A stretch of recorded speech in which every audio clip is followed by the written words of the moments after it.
ओम शांति। आज 30 मई 2024 मीठे बाबा के साकार रूप से चले हुए मधुर महावाक्य। मीठे बच्चे, तुम्हें पहला पहला निश्चय चाहिए कि हमको पढ़ाने वाला स्वयं शांति का सागर, सुख का सागर बाप है। कोई मनुष्य किसी को सुख शांति नहीं दे सकता। प्रश्न है, सबसे ऊंची मंजिल कौन सी है? उस मंजिल को पाने का पुरुषार्थ क्या है?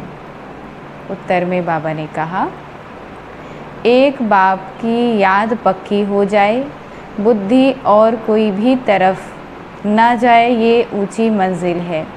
इसके लिए आत्माभिमानी बनने का पुरुषार्थ करना पड़े। जब तुम आत्माभिमानी बन जाएंगे तो सब विकारी ख्यालात खत्म हो जाएंगे, बुद्धि का भटकना बंद हो जाएगा, देह के तरफ बिल्कुल दृष्टि ना जाए, ये मंजिल है। इसके लिए आत्म अभिमानी भव। ओम शांति। रूहानी बच्चों प्रति रूहानी बाप बैठ समझाते हैं। इनको यानी ब्रह्मा बाबा को रूहानी बाप नहीं कहेंगे। आज के दिन को सतगुरुवार कहते हैं। गुरुवार कहना भूल है, सतगुरुवार। गुरु लोग तो बहुत ढेर है, सतगुरु एक ही है। बहुत हैं जो अपने को गुरु भी कहते हैं, सतगुरु भी कहते हैं। अभी तुम बच्चे समझते हो कि गुरु और सतगुरु में तो फर्क है। सत अर्थात ट्रुथ। सत एक ही निराकार बाप को कहा जाता है, ना कि मनुष्य को। ज्ञान, सच्चा ज्ञान तो एक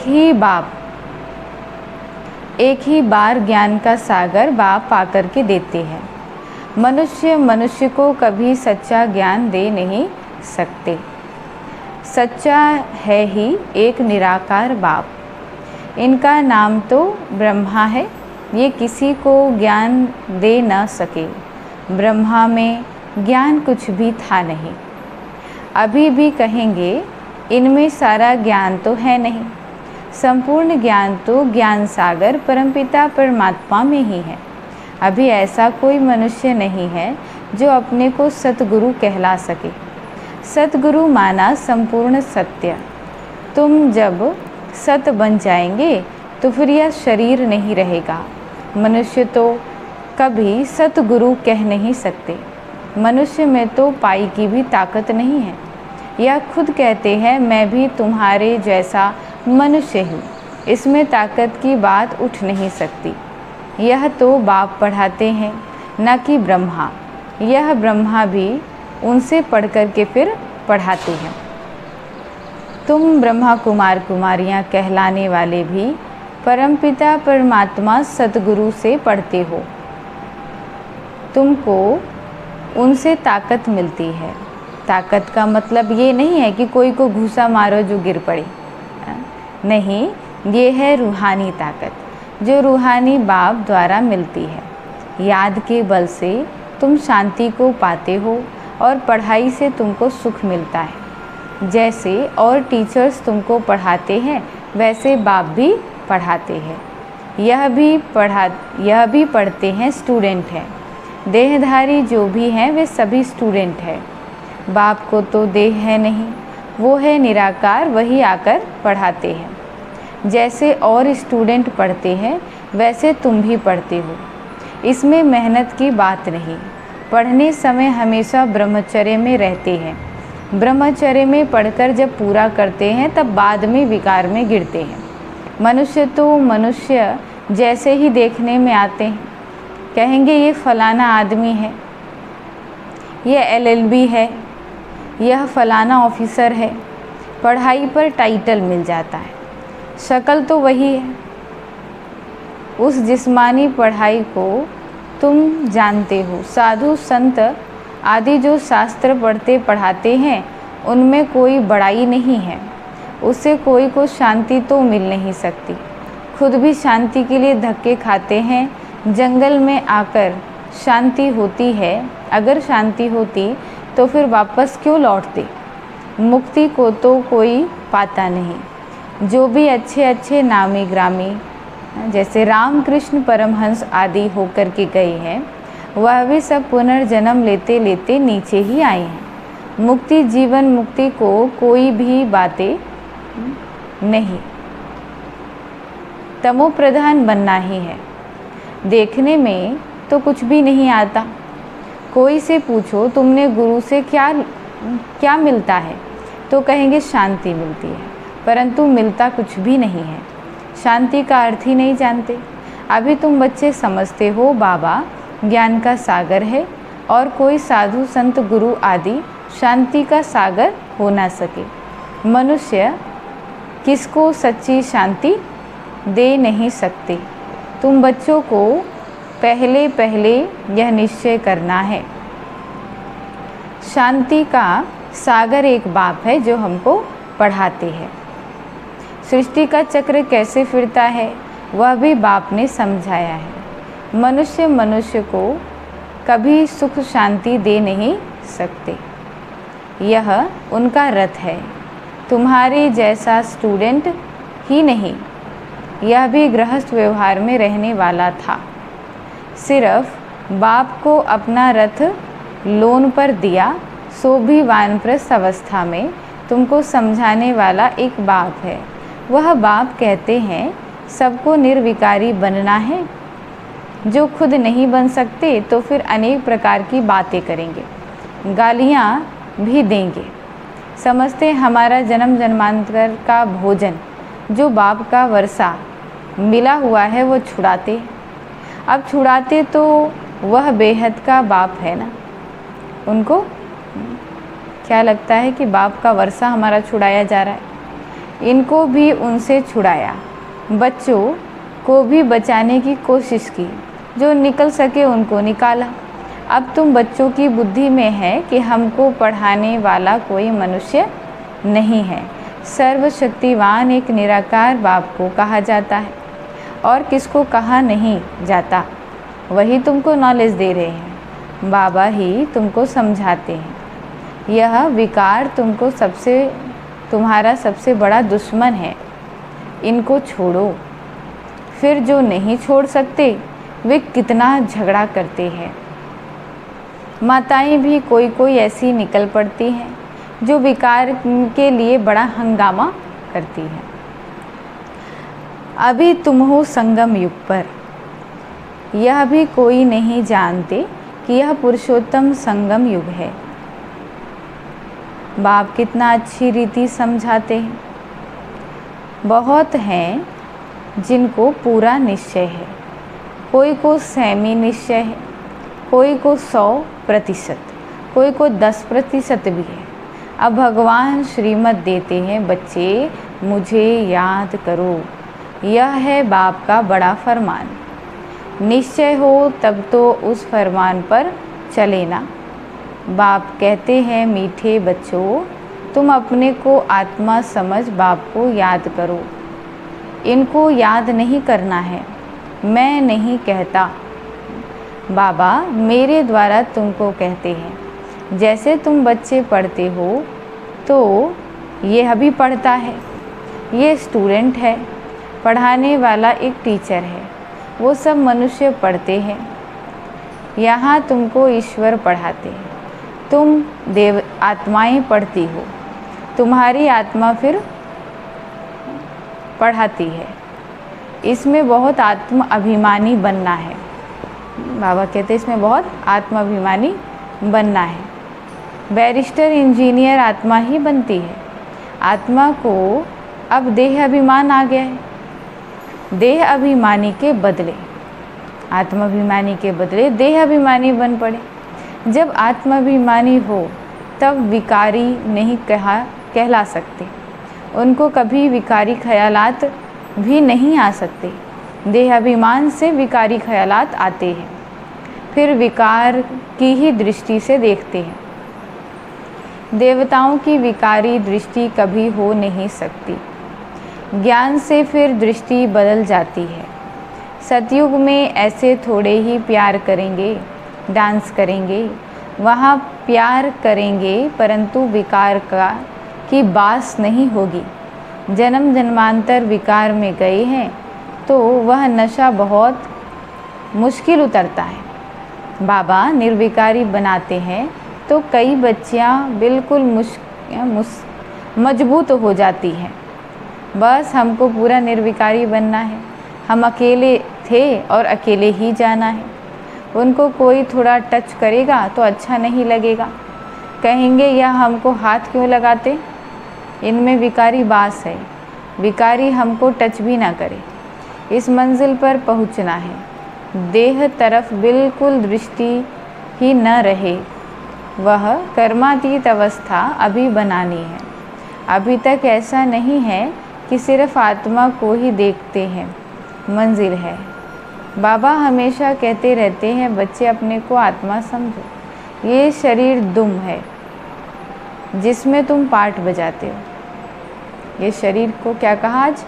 ये दुम है जो आत्मा के पीछे लगी हुई है। कई कहते हैं कि इनमें शक्ति है, परंतु शक्ति की कोई बात ही नहीं है। ये तो पढ़ाई है। जैसे और भी पढ़ते हैं वैसे ये भी पढ़ते हैं। हाँ, ब्रह्मा बाबा के लिए प्योरिटी के लिए माथा मारना पड़ता है, बड़ी मेहनत है।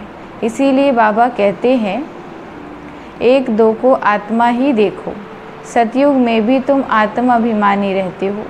वहाँ तो रावण राज्य ही नहीं, विकार की बात नहीं। यहाँ रावण राज्य में सब विकारी हैं। इसीलिए बाप आकर के निर्विकारी बनाते हैं। नहीं बनेंगे तो क्या होगा? निर्विकारी नहीं बनेंगे तो सज़ा खानी पड़ेगी। आत्मा पवित्र बनने के बगैर ऊपर जा नहीं सकती। हिसाब किताब चुकतू करना पड़ता है, फिर भी पद कम हो जाता है। ये राजधानी स्थापन हो रही है। बच्चे जानते हैं स्वर्ग में एक आदि सनातन देवी देवताओं का राज्य था।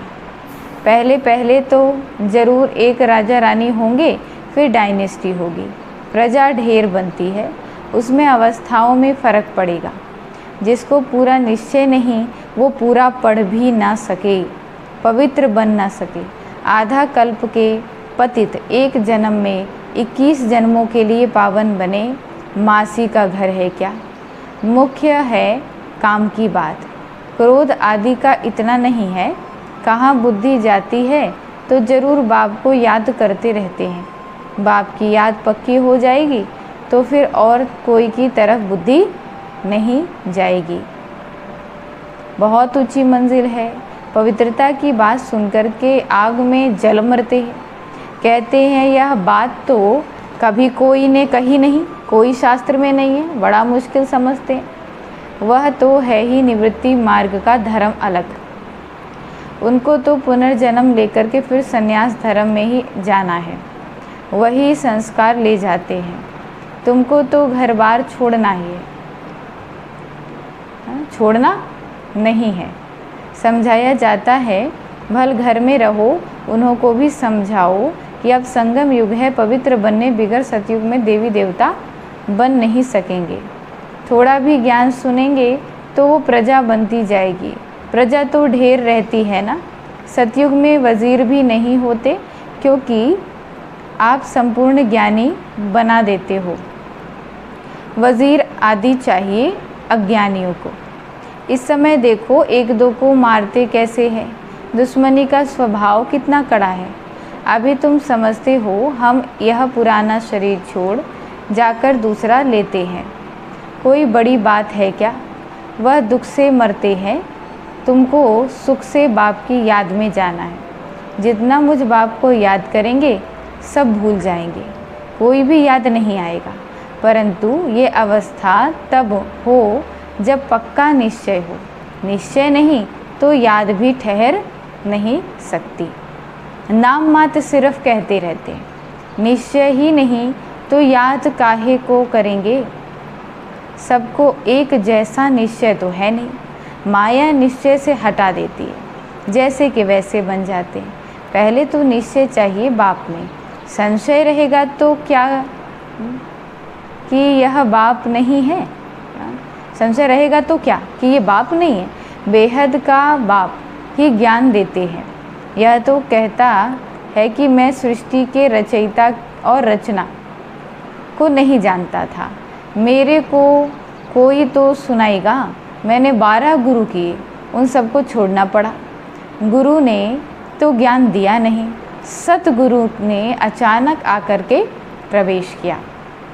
समझा पता नहीं क्या होता है। गीता में भी है ना, अर्जुन को भी साक्षात्कार कराया। अर्जुन की बात नहीं है, ये तो रथ है ना। यह भी पहले गीता पढ़ता था। बाबा ने प्रवेश किया, साक्षात्कार कराया कि यह तो बाप ही ज्ञान देने वाला है, तो उस गीता को छोड़ दिया। बाप है ज्ञान का सागर, हमको तो वही बताएगा ना। गीता है माई बाप, वह बाप ही है जिसको त्वमेव माताश्च पिता कहते हैं। वह रचना रचते एडॉप्ट करते हैं ना। यह ब्रह्मा भी तुम्हारे जैसा है। बाबा कहते हैं इनकी भी जब वानप्रस्थ अवस्था होती है तब मैं प्रवेश करता हूँ। कुमारियाँ तो हैं ही पवित्र, उनके लिए तो सहज है। शादी के बाद कितने संबंध बढ़ जाते हैं, इसीलिए देही अभिमानी बनने की मेहनत लगती है। वास्तव में आत्मा शरीर से अलग है, परंतु आधा कल्प देह अभिमानी रहे हैं। वास्तव में आत्मा शरीर से अलग है, परंतु आधा कल्प देह अभिमानी रहे हैं। बाबा आकर अंतिम जन्म में देही अभिमानी बनाते हैं तो मुश्किल भासता है। पुरुषार्थ करते करते कितने थोड़े पास होते हैं। 8 रतन निकलते हैं। बाबा कहते 8 रतन निकलते हैं। अपने से पूछो, हमारी लाइन क्लियर है? एक बाप के सिवाय और कुछ याद तो नहीं आता। यह अवस्था पिछाड़ी में होगी। आत्माभिमानी बनने में बहुत मेहनत है। अच्छा, ओम शांति। धारणा के लिए मुख्य सार, ज्ञान से अपनी दृष्टि को परिवर्तन करना है। आत्माभिमानी बन विकारी ख्यालात समाप्त करने। किसी भी विकार की बास न रहे, देह तरफ बिल्कुल दृष्टि न जाए। सेवा आज का वरदान है। सेवा भाव से सेवा करते हुए आगे बढ़ने और बढ़ाने वाले निर्विघ्न सेवाधारी भव। विस्तार में बाबा ने कहा, सेवा भाव सफलता दिलाता है। सेवा में अगर अहम भाव आ गया तो उसको सेवा नहीं कहेंगे। किसी भी सेवा में अगर अहम भाव मिक्स होता है तो मेहनत भी ज़्यादा, समय भी ज़्यादा लगता है और स्वयं की संतुष्टि भी नहीं होती। सेवा भाव वाले बच्चे स्वयं भी आगे बढ़ते और दूसरों को भी आगे बढ़ाते। वैसे सदा उड़ती कला का अनुभव करते हैं। उनका उमंग उत्साह स्वयं को निर्विघ्न बनाता है और दूसरों का कल्याण करता है। स्लोगन है आज का, ज्ञानी तो आत्मा वो है जो महीन और आकर्षण करने वाले धागों से भी मुक्त है। ज्ञानी तो आत्मा वो है जो महीन और आकर्षण करने वाले धागों से भी मुक्त है। अच्छा, ओम शांति।